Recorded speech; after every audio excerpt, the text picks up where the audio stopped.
Some breaking news to bring you now, because judges have said that Palestine Action's co-founder Huda Amori, she's won a High Court challenge over the ban of the organisation as a proscribed terrorist organisation on 2 grounds. Yes, the government now has the right to go to the Court of Appeal to appeal the ruling. We'll have more on this shortly. Very significant breaking news. That another story I want to get your perspective on, that breaking news we've just had about Palestine Action, with the co-founder successfully appealing on its prescription. However, it remains banned, Emma, while the process is still ongoing as the government lodges an appeal.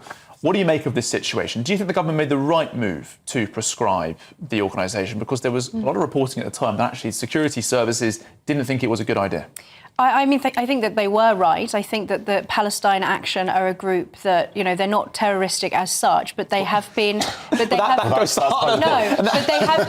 have been breaking the law and taking. Like, for example, though, I mean, I know that this is a case that recently the charges were dropped against them, although they were found not guilty.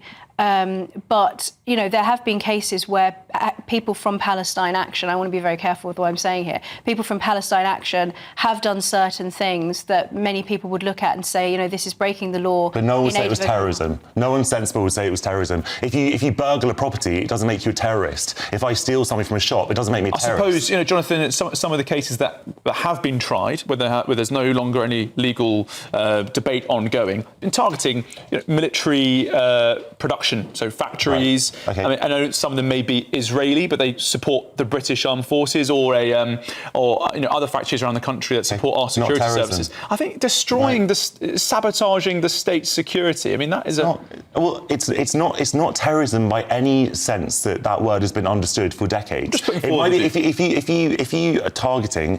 If you're targeting then the sort of military hardware or infrastructure, then you might be guilty of criminal damage or trespassing or a range of other crimes that exist and have existed for a long time. It's not terrorism. Do you think it was a panic decision? Where would you draw the line? Well, if you are targeting civilians, if you are sort of blowing things up in streets, if you are, sort of destroying things where you know there are people likely to be. But terrorism has been historically understood as including targeting things like infrastructure. If you're targeting military hardware, I think many people in the British public such as factories, for example.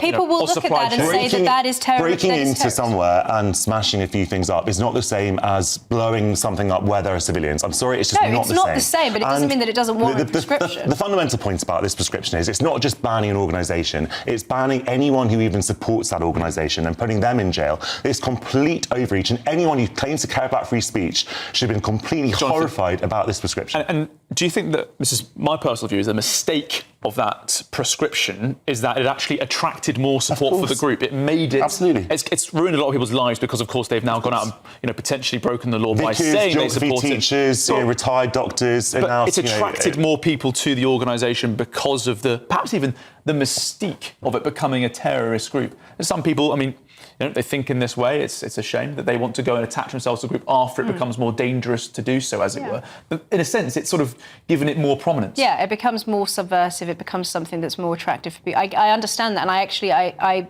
totally respect your point. I think it's a very fair point.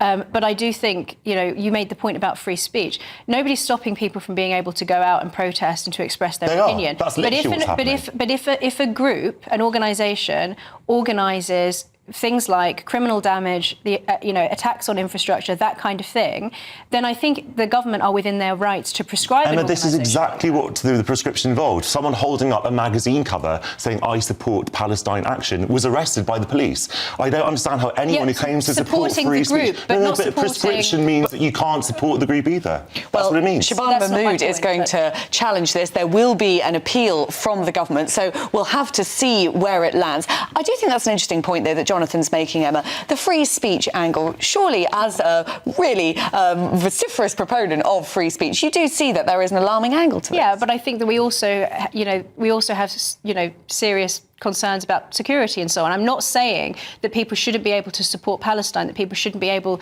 to protest, but it's the same thing as if someone, and I'm not putting Palestine Action on the same footing as something, an organisation like ISIS. But it's not dissimilar from, somebody going out with a sign and saying, I support ISIS. That would also be criminal because aren't you just making the point that I'm making, the point that the government put them on the same position as ISIS? They are on the same footing. So if you say, I support Palestine Action, it's the same as you saying, I support ISIS. Legally, it is. And by the way, I don't think that you should be jailed for saying that you support anyone. It may be deeply distasteful. I don't think it should be a crime. There we go. First Amendment, free speech, American warrior in the corner, Jonathan Lis. Yeah, I'm consistent, Charlie. I've always been consistent. I think that you can be horrible as a right winger or a left winger. I don't think it should be illegal to be horrible. Well, it's good that you're horrible as a left winger, then, isn't it, Jonathan? That's what we are. All right. Using the internet without a VPN, a virtual private network, is a bit like taking to the road without car insurance. All it takes is one unlucky moment to cost you a lot of cash. This video's sponsor is Private Internet Access. They are the VPN to help keep you safe. Click the link in the description below to find out why over 30 million people have downloaded PIA to protect themselves online. A virtual private network is an app that hides your IP address and helps keep your data private. When you're browsing the internet at home, you give up a large amount of data to businesses, to shops, and indeed to social media giants too. Hackers have the ability to steal your personal data with ease, including sensitive information such as passwords, keystrokes, and even your personal photos. Private Internet Access helps protect your personal data by encrypting your internet connection to keep your data out of the hands of cyber criminals. And it's not just hackers either to be concerned about. Information can be censored too. When Canada passed their C-18 bill, social media giants decided to ban news content on their platforms. But PIA can protect your ability to consume the news and content you love. Private Internet Access is available for Windows users, Mac OS, Android, Linux, iOS, and you can use one PIA subscription to protect an unlimited amount of devices. And we've got a huge GBNews discount for you too. Click the link in this video's description and you'll get a massive 83% off PIA. That's under £2 a month, the price of a coffee, and you'll get an extra 4 months completely free on top. Also, there's a 30-day money-back guarantee too. Visit piavpn.com/GBnews to start protecting yourself digitally today. Let's get more on this with the former Attorney General, Sir Michael Ellis. So, Michael, thanks very much for joining us this morning. Significant breaking news on that decision coming out of the High Court. The government say they're going to challenge it. Do you think there's a good chance that they are going to have this Terrorism Act ban overturned?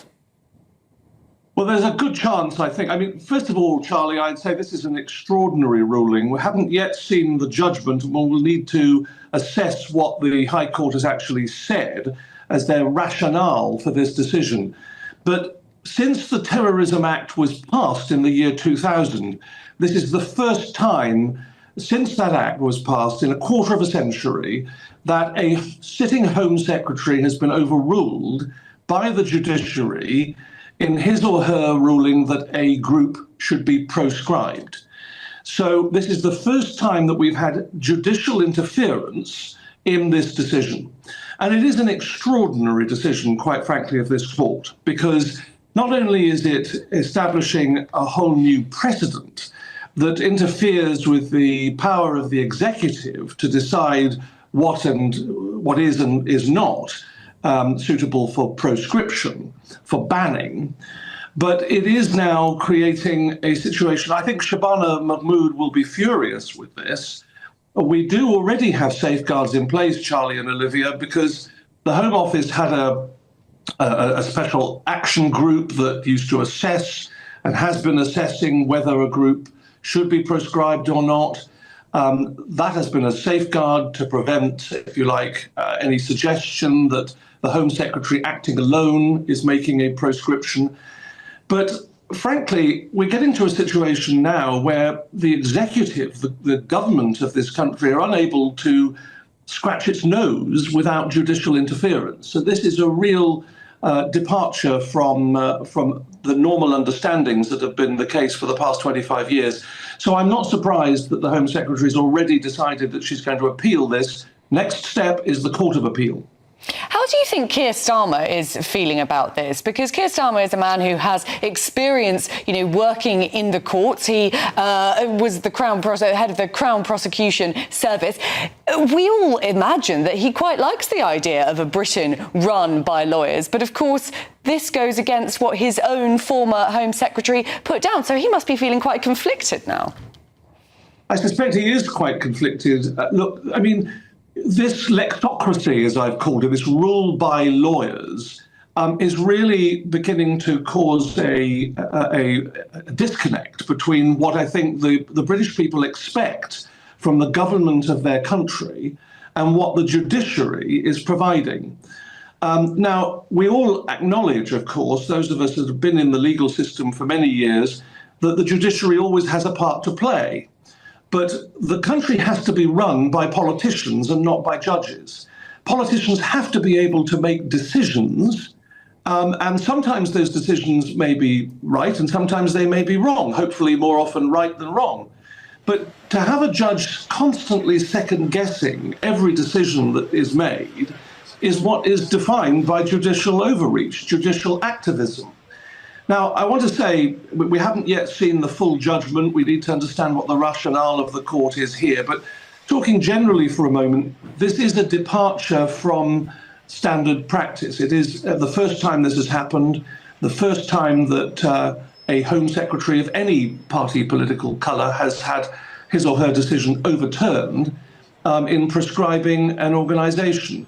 So it is something that I think Shabana Mahmood and Keir Starmer will be very concerned and frankly annoyed about. Another option, Olivia and Charlie, that the government may wish to consider when it's exhausted the legal avenues is emergency legislation. And if you have an act of parliament that specifically goes through its processes and specifically rules on a subject, then the courts should not be able to interfere with that. So that's something that could happen after the appeals process has been exhausted.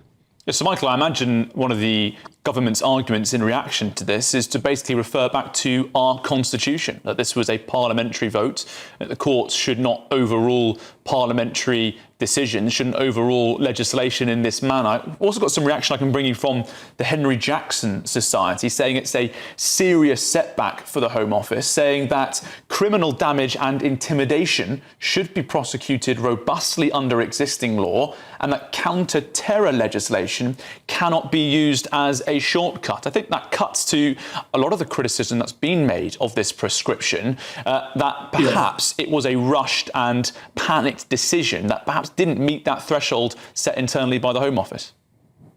Well, it's interesting that the Henry Jackson Society should take that approach. Look, I think there are two aspects to this, Charlie, as you rightly identify.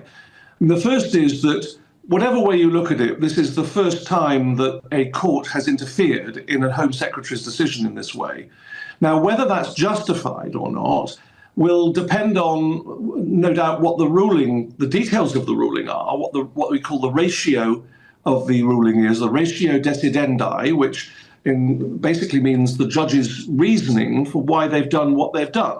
Now, if they have taken the approach that, quite frankly, the government was wrong because it should have used other powers, like criminal damage and things like that, Public Order Act offences, and they should have taken that approach, then that will be something the government will need to look at and the police will need to look at.